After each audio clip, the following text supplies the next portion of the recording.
پھر بعد میں پڑھ صحیح مسئلہ جو ہے وہی۔ اچھا مولانا جی فرمائیں۔ یہ ہے کہ یہ حج کے دوران اور عمرہ کے لیے جب خواتین جاتی ہیں تو وہ ڈاکٹر کے پاس آتی ہیں کہ ہم نے حج یا عمرہ ادا کرنا ہے، ہمیں کوئی ایسی دوائی تجویز کر دیں جس سے ہم کھاتی رہیں، وہ جو ان کا پیریڈس کا پرابلم ہے وہ پوسٹ پون ہو جائے تاکہ ان کے اس ڈے کے درمیان ان کو اس مسئلے میں سے گزرنا نہ پڑے۔ تو اس کے لیے پریکٹس یہ ہے کہ ہم لوگ ان کو دوائی ایڈوائز کرتے ہیں، جب وہ اس کام سے فارغ ہو کے واپس آ جاتی ہیں تو آٹومیٹکلی دوا چھوڑ دیتی ہیں۔ پچھلے دنوں میں یہاں پہ ہمارے شہر میں بھی کچھ عالمہ نے یہ کہنا شروع کیا ہے کہ یہ دوائی کھانا آرٹیفیشل طریقے سے اس چیز کو روکنا یہ جائز نہیں ہے، نہ تو یہ عورتوں کو استعمال کرنا چاہیے اور نہ ڈاکٹروں کو یہ تجویز کرنی چاہیے۔ حالانکہ میرا خیال ہے کہ بڑا مشکل ہو جاتا ہے کہ اس طرح ایک بندہ ارینج کر کے ایک لمیٹڈ ٹائم کے لیے جائے اور وہاں پہ یہ مشکل ہو جائے، تو تھوڑی سی رات نہیں کریں کہ اس موقع پہ ہمیں کس طرح کی پالیسی رکھنی چاہیے؟ کیا ہمیں دوائی باقی تجویز کرنی چاہیے یا پھر جس طرح ان کا اسکول آف تھاٹ ہے جس کی ہمیں سمجھ نہیں آئی کہ وہ کس بنیاد پہ یہ کہتی ہیں کہ یہ جائز نہیں ہے، یہ کائنڈ رہے گا تھوڑا سا۔ جی ڈاکٹر صاحب کا سوال بہت عملی ہے، کیونکہ عورتیں جاتی ہیں، یہ ان کے لیے ایک طبی بات ہے کہ یہ دن آ جاتے ہیں تو پھر پریشانی بھی ہوتی ہے۔ اس لیے یہ جو کسی عالمہ نے کہا کہ یہ ناجائز اور حرام ہے، یہ غلط بات ہے، ناجائز کوئی نہیں۔ یہ تو سعید ابن منصور اپنی سنن میں نقل کرتے ہیں نا کہ حضرت عبداللہ بن عمر رضی اللہ عنہ سے عورتوں نے کہا کہ ہم ایسی حالت میں کیا کریں جب دن آ جاتے ہیں، تو اس زمانہ میں اب تو علاج بہت آگے بڑھ گیا۔ انہوں نے کہا پیلو کا درخت جو ہے نا، اس کے پتے رگڑ کر اس کا پانی نکال کر پی لو، حیض رک جائے گا۔ حیض کو روکنے کی تدبیر انہوں نے زمانے میں بتائی۔ حرام نہیں کہنا چاہیے، نہ ناجائز، اگر اس طرح کام چلتا تو چلا لیں، باقی پریشان ہونے کی ضرورت نہیں۔ اگر عورتیں نماز چھوڑ دیتی ہیں اور بعد میں اس کی قضا بھی نہیں تو ان کا ثواب کم تو نہیں ہوتا، بغیر کچھ کیے ہی ان کو ہمارے برابر ہی ثواب ملتا ہے۔ اللہ کے رسول نے فرمایا کہ عائشہ رونے کی کیا بات ہے، یہ تمہارے لیے ایک طبی بات ہے، مرد پڑھتے رہیں گے تم بغیر پڑھے ان دنوں کی نمازیں لے لو گی۔ اس طرح پریشان نہیں ہونا۔ اللہ کے رسول علیہ السلام کے ساتھ جو حضرت ام عائشہ رضی اللہ عنہ تھی، ان کا بھی سامنے نمونہ رکھنا چاہیے نا، تاکہ بیویاں پریشان نہ آ جائیں گا پھر کیا ہوا، آپ گھر بیٹھیں اللہ اللہ کریں، مسجد میں نہ جائیں، یہ طواف عمرے نہ کریں، ثواب ملے گا۔ آپ خیمے میں گئے، عمرے کا احرام باندھا ہوا تھا، تو دیکھا کہ عائشہ رضی اللہ تعالیٰ رو رہی، تو فرمایا کیا ہو گیا؟ کہ اللہ کے رسول میرے دن آ گئے۔ آپ نے فرمایا یہ رونے کی کوئی بات،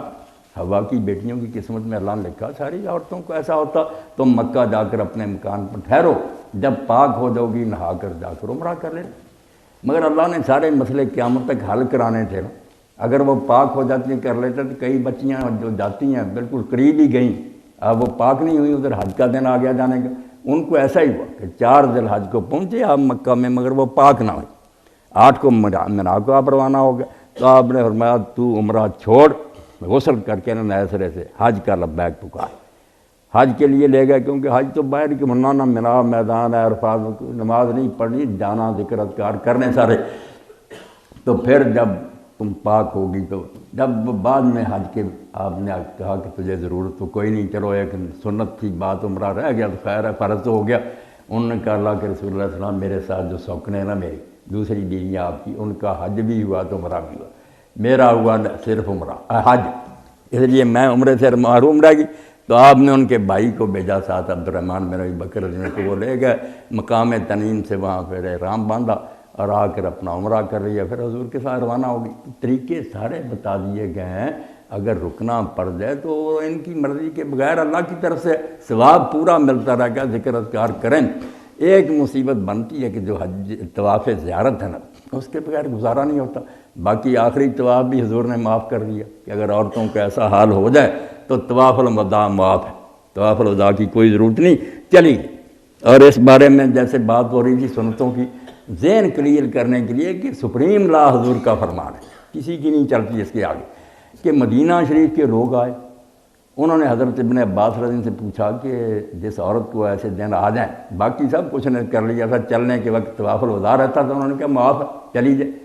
انہوں نے کہا نہیں ہم نہیں مانیں گے، ہمارے شہر کے جو عالم ہے حضرت زید بن ثابت، اور یہ کوئی چھوٹے آدمی نہیں، کاتب وحی تھی، اصل کاتب وحی زید بن ثابت تھا، اور بعد میں ابو بکر رضی اللہ عنہ سے قرآن جمع کرایا، حضرت عثمان رضی اللہ عنہ کاپیاں کروائیں، کاتب النبی جڑا نا، کاتب البئی بخاری شریف عنوان زید ہی اصل اس کی ڈیوٹی، اس کا فتویٰ تھا کہ نہیں کر کے آئے رکنا پڑے۔ انہوں نے کہا یار نہ میری مانو نہ زید کی مانو، مدینہ جاؤ گے نا حضرت انس رضی اللہ عنہ کی والدہ زندہ ہیں ام سلیم، ان سے پوچھ لینا حضور نے کیا کیا،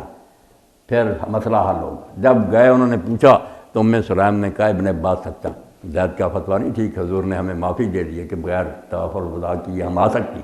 جب حضرت زید سے جا کر کہا انہوں نے کہا اللہ اکبر، اب رسول اللہ کا فرمان آ گیا، سپریم کورٹ کی رولنگ کے بعد میں کون ہوں،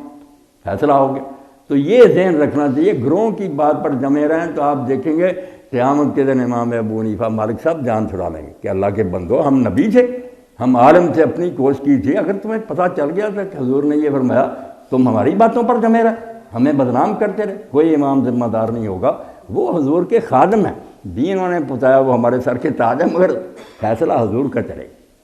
تو اگر وہ روک لیں کسی دوائی سے وہ بھی گنجائش، حضرت ابن عمر نے فتویٰ دیا، اور اگر چلنے دیں روٹین کو تو اس میں بھی کوئی بات نہیں، بغیر کچھ کیے انہیں ثواب ملتا جائے گا۔